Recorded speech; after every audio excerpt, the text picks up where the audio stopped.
Baby, here we go. May 20th, one of my favorite times of the year and the most expensive, but we got the big boy toys out. We're gonna finally start with a giant excavator and a giant dozer, starting on the new driveway and fixing up a few watering holes. Here we go. Look at that, he could barely fit through a little path through the woods.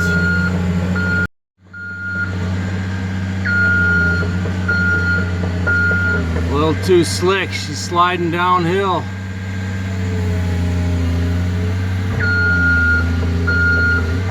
He had to put the bucket down to help him out there, very nice. Man, he got started right away. He's gonna drain it first,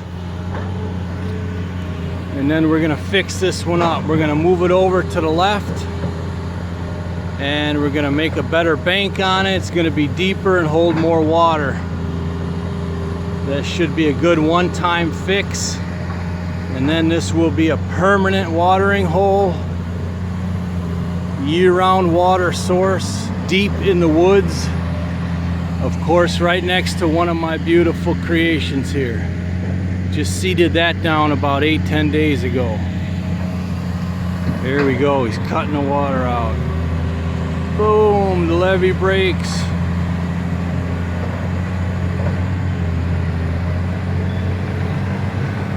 So I gotta show the dozer guy where to start. By the time I get back here, he'll have this watering hole darn near done. Look at it gushing out.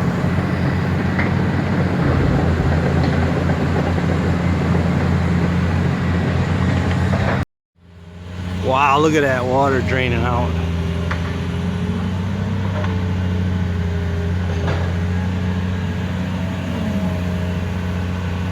You can see there, she's about 4 or 5 foot deep of water. Or at least it was.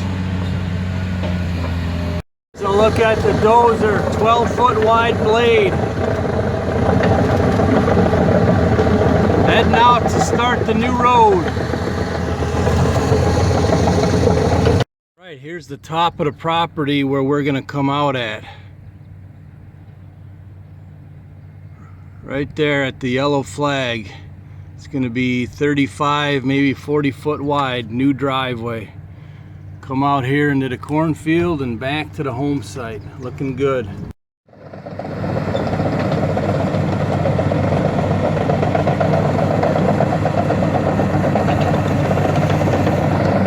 All right, boys and girls, the first cut of the camper dream house driveway.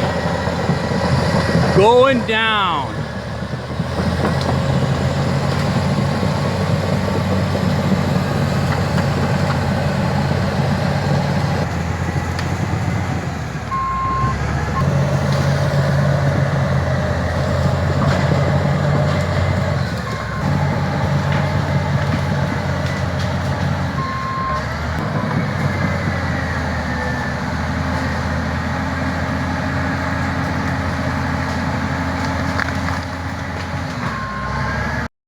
Got the dozer started. It's literally only been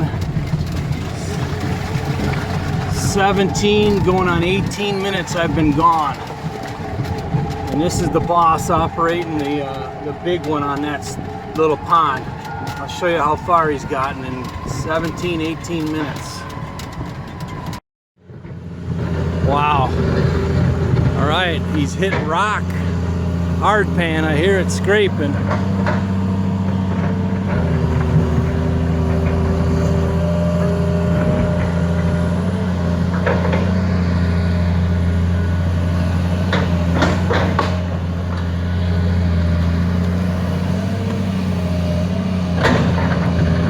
Baby now will be probably 7-8 foot deep when she fills, and I'm getting a lot of runoff right through the center of this food plot, which was kind of why I put this hole here.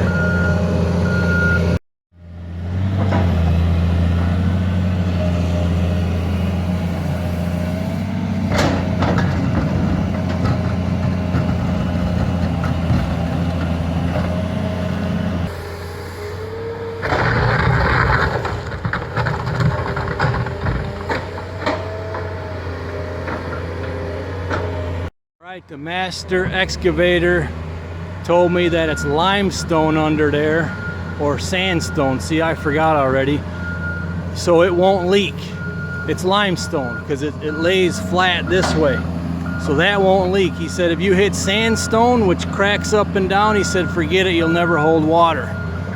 And he's been doing this for 4 decades, so pretty sure he knows what he's talking about. He's gonna beef up this berm right here just a little more so I can drive on it and plant some trees on it to try and shade this thing.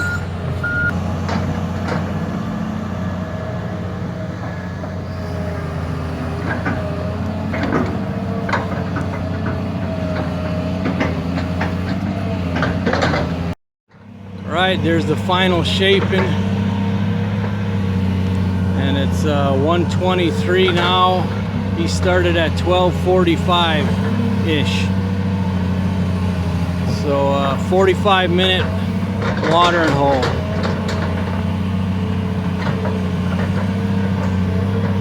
I can't stress enough the importance to you deer hunters and for wildlife, how important having permanent water is in your property. You know, even if he's charging $200 an hour on the big machine here, you know, for $200-300, you can get an excavator to come in and make a permanent watering hole. I guarantee you it will be money well spent. Guarantee it.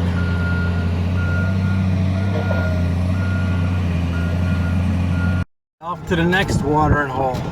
Second one I'm gonna have him fix up.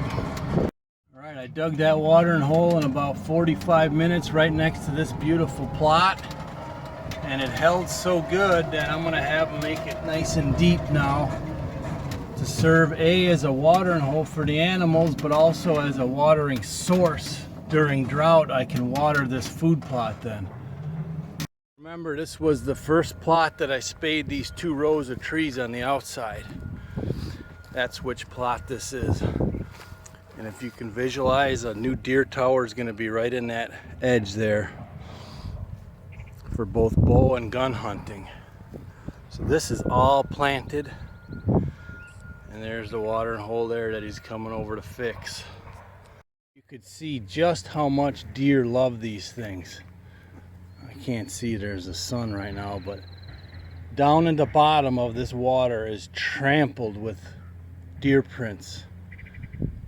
They love to play in these. I've watched them, I videotaped them playing in these, not just drinking out of them. So the deer really love them, and the turkeys of course drink out of them also. But that's what that is. All them holes down there is all hoof prints, because it was all nice and flat when I leveled it out with the loader. Now this is trouble, man. We're shut down for a few minutes, hopefully only a few minutes. You don't want to start all of a sudden when we're about to start the next little mini project.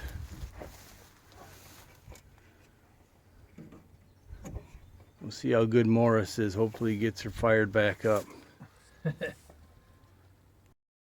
Alright, well, I'm going to go check on the dozer operator. Morris said he's got this. Now it's a different problem, but he knows what it is.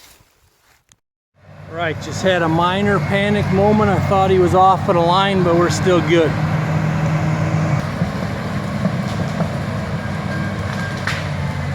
And he said it is muddy. Of course, we got rain last night. Mother Nature is not working with us on this project. But we got the beginning of a roadway. It's only been about 15 minutes now. I left Morris with the excavator that was on its second issue. So let's see what happens when we get back there. It's going to be another rather large watering hole here. Bigger than what I wanted, but that's okay. You can have too much in your watering holes, but you don't want to have not enough.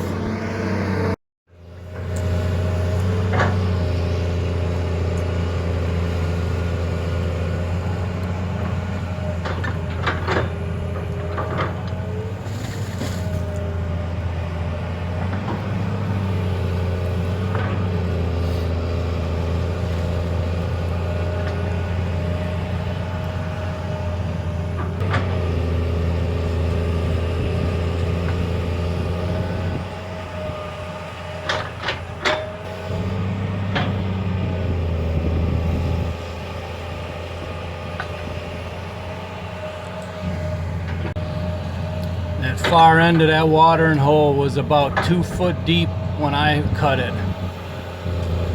So now this whole thing's gonna fill up and he's making it deeper yet. So it should be at least 3 foot deep in mostly the entire surface of it.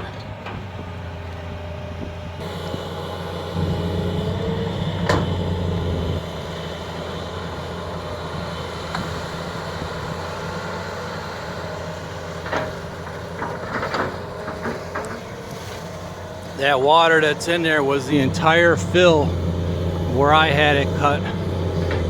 Now it's a drop in the bucket of the hole he's making. My goodness, man, he don't mess around.